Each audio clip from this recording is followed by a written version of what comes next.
সোমবার ভারত কেশরী ডাক্তার শ্যামাপ্রসাদ মুখার্জির ১২৫তম জন্মজয়ন্তী উদযাপিত হল মানিকচক ব্লক বিজেপি প্রধান অফিস প্রাঙ্গণে। এই উপলক্ষে এদিন ৭ সকালে বিজেপি কর্মী বিজেপি অফিসে হাজির হন। এরপর তারা সকলে মিলে শ্যামাপ্রসাদ মুখার্জির প্রতিকৃতিতে শ্রদ্ধাঞ্জলি নিবেদন করেন আর নীতি আদর্শ এবং দেশের প্রতি ভালোবাসার কথা তুলে ধরেন।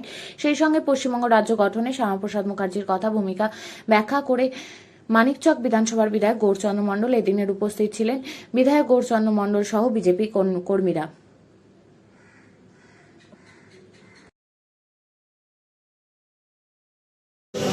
ইতিহাসের গৌরবময় দিন, শ্যামাপ্রসাদ মুখার্জির জন্মদিন ৬ই জুলাই ১৯০১ সালে উনি জন্মগ্রহণ করেছিলেন। আজকের দিনটায় সাড়ম্বরে ঐতিহ্যের সাথে মানিকচকের ভারতীয় জনতা পার্টির বিধায়কের কার্যালয়ে সমস্ত কার্যকর্তা নিয়ে পালিত।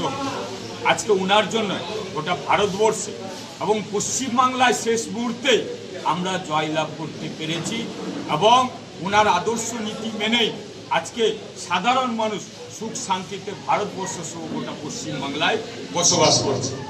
এবং সকলেই জানেন যে একাধারে উনি আমাদের দার্শনিক ছিলেন, শিক্ষাবিদ ছিলেন, রাজনীতিবিদ ছিলেন এবং তিনি সর্বপ্রথম নেহরুর মন্ত্রিসভায় প্রথম শিল্প সভামন্ত্রী ছিলেন হিসেবে দায়িত্ব পালন করেন। পরবর্তীকালে কুখ্যাত নেহরু এবং লিয়াকত চুক্তির বিরোধিতা করে নেহরুর মন্ত্রিসভা থেকে তিনি পদত্যাগ করেছিলেন এবং ১৯৫১ সালে রাষ্ট্রীয় স্বয়ংসেবক সংঘের সহিতা ভারতীয় জনতা পার্টি পূর্বসূরি দল ভারতীয় জনসংঘ দল প্রতিষ্ঠা করেন।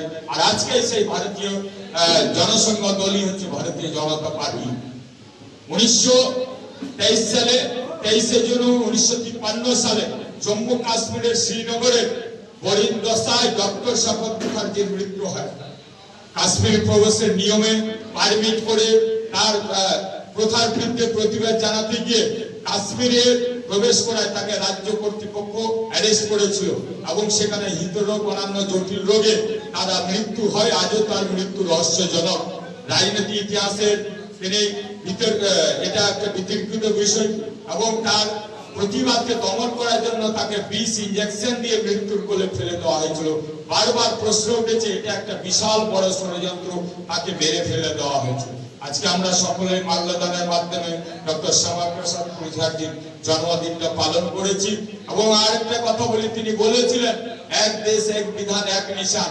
কাশ্মীরে অন্য পতাকা উঠছিল, কেউ কাশ্মীরে ভারতবর্ষের অঙ্গ কেউ যেতে গেলে তার পারমিশন নিয়ে ওই রাজ্যের যেতে হতো। আজকে সেই প্রথা উঠে গেছে।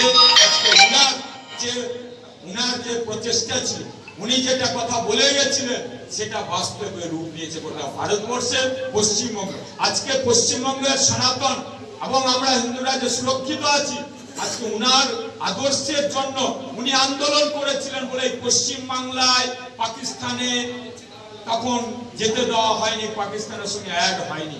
আর আজকে সেই পশ্চিমবাংলায় মানুষ তার আদর্শ নীতিকে অনুসরণ করে তার আন্দোলনের জন্যই কিন্তু আজকে পশ্চিমবাংলার মানুষ এবং পশ্চিমবাংলায় মানুষের জন্য যে আজকে যা সরকার হয়েছে, আমরা তার আদর্শ নীতিকে অঙ্গীকার করে তাদের জনগণের সরকারের মানুষের পাশে তার জন্মদিনে